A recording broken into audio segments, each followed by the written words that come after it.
આ છે આપણું ગુજરાત મોડલ, જ્યાં વિદેશથી અભ્યાસ કરવા આવેલા વિદ્યાર્થીઓ ઉપર એટલા માટે હુમલો થાય છે કારણ કે તેમણે નમાઝ અદા કરવાની હિંમત કરી હતી અથવા ભૂલ કરી હતી.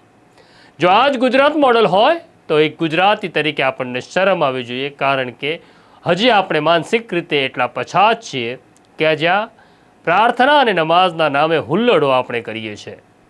વૈષ્ણવજન તો તેને કહીએ જે પીડ પરાઈ જાનાને રે. નમસ્કાર, નવજીવન ન્યૂઝમાં તમારું સ્વાગત છે અને હું છું તમારો પ્રશાંત દયાળ. મારી પ્રાર્થના અને કોઈની ઇબાદત એ વ્યક્તિગત હોવી જોઈએ, પણ એને આપણે વ્યક્તિગત રહેવા દીધી નથી.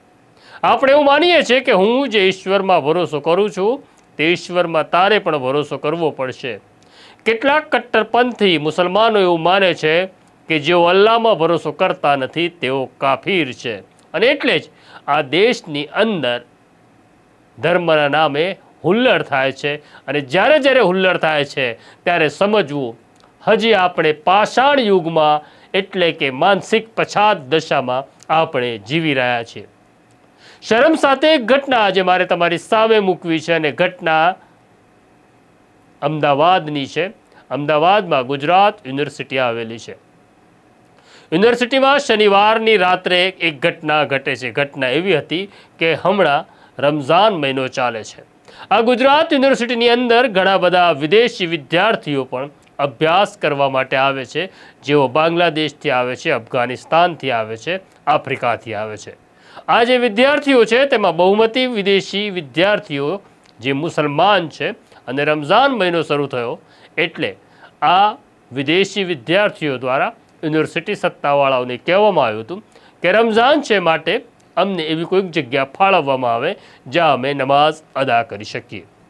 આ વિદેશી વિદ્યાર્થીઓ માટે હોસ્ટેલ સત્તાવાળા દ્વારા યુનિવર્સિટીના કેમ્પસમાં આવેલા એ બ્લોકમાં એક ખુલ્લી જગ્યા ફાળવવામાં આવી હતી જ્યાં તેઓ નમાઝ અદા કરી શકે. શનિવારની રાત્રે આ વિદ્યાર્થીઓ નમાઝ અદા કરતા હતા ત્યારે કેસરી ખેસ ધારણ કરી યુવાનોનું એક ટોળું ધસી આવે છે અને નમાઝ કરનાર વિદ્યાર્થીઓને પૂછે છે કે તમને અહીંયા નમાઝ અદા કરવાની કોણે મંજૂરી આપી? નમાઝ અને પ્રાર્થના એટલી સહજ છે કે આપણે શ્વાસ લઈએ ત્યારે આપણે ક્યાં કોઈની મંજૂરી લેવી પડે છે. આપણો શ્વાસ ચાલુ અને બંધ કરવાનું કામ તો ઉપરવાળો કરે છે. પણ આ કેસરી ખેસ પહેરેલા લોકોને એવું ગુમાન હતું કે આ ગુજરાત છે, આ ગુજરાતની અંદર તમારે નમાઝ પડવી હશે તો અમારી મંજૂરી લેવી પડશે. એવું કહેવામાં આવે છે કે વિદ્યાર્થી એટલે વિદેશી વિદ્યાર્થી નારાજ થાય છે અને તે ઊભો થઈને આવો સવાલ કરનારને એક લાફો ઝીકી દે છે. આવું આરોપીઓ તરફનું વર્ઝન છે. અને પછી મામલો બિચકે છે. વિદ્યાર્થીઓ ઉપર આ કેસરી ખેસ પહેરેલા લોકો લાઠીઓ, ચાકુ લઈને તૂટી પડે છે, તેમના રૂમમાં જાય છે, તેમના રૂમમાં તોડફોડ કરે છે. આ જે વિદેશી વિદ્યાર્થીઓ છે તેમાંથી બહુ ઓછા વિદ્યાર્થીઓને હિન્દી ભાષા પણ આવડે છે, છતાં તેઓ 100 નંબર ડાયલ કરે છે અને પોલીસની મદદ માગે છે. થોડી વારમાં ત્યાં પોલીસની 2 PCR વાન આવે છે. પણ શરમ આવે છે આ પોલીસને પોલીસ કહેતા, કારણ કે PCR વાન આવે છે ત્યારે PCR વાનમાં રહેલા અમલદારો કેસરી ખેસધારી લોકોને જુએ છે અને ખબર પડે છે કે આ તો આપણા અન્નદાતા છે, કારણ કે અત્યારે સરકાર તેમની છે. આમને પકડી શકાય નહીં, આમને રોકી શકાય નહીં, આમને બોલી શકાય નહીં.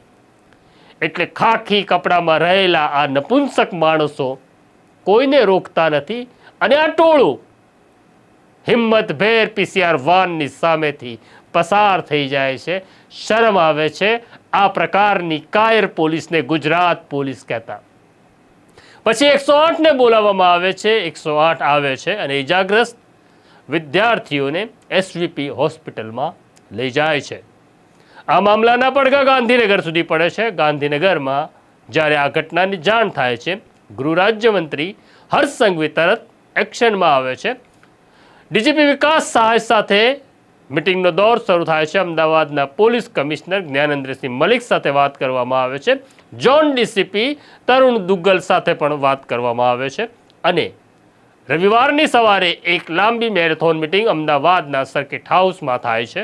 અને ત્યાર પછી તરત જ અમદાવાદના police commissioner Gyanendrasinh Malik hostel પહોંચે છે અને તેઓ જાતે આ વિદ્યાર્થીઓને સાંભળે છે. આ મામલે હોસ્ટેલના ચોકીદારની ફરિયાદ નોંધવામાં આવી છે.